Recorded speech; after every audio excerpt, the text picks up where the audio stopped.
G'day you mob, Pete here from Aussie English, the #1 place for anyone and everyone wanting to learn Australian English, and today's episode is an Aussie slang episode where I teach you slang that is used in Australia, different words, different expressions, different phrases, so that when you're speaking with Australians, you'll fit in and sound much more like an Aussie. And guess what? Today is the day that I teach you what Aussie means. I've already said it about 5 times, and if you've been following me for a while, it's in my name, Aussie English, so I'm sure the majority of you know what it means. Aussie means Australian. Usually an Australian, an Aussie. So you could use it as an adjective, but you could also use it as a noun. I'm an Aussie. My parents are Aussies.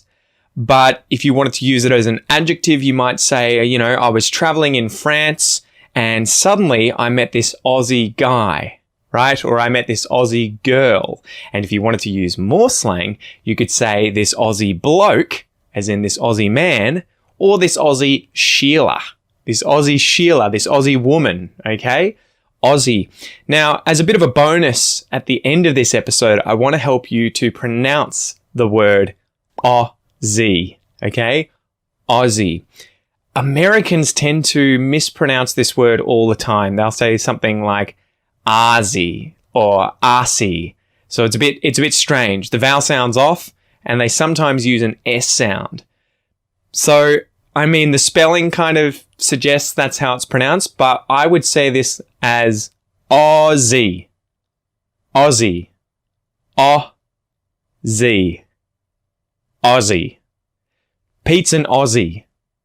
I love Aussie food. Aussie. All right, that's it for this episode, guys. Don't forget, if you want the other episodes in this series, I release a second episode every single week.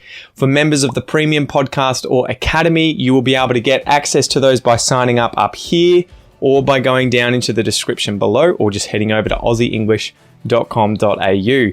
I hope you enjoy this series, guys, and as usual, my suggestion, my challenge for you is to go down in the comments as well and use today's expression, Aussie, in a sentence, okay? See you there.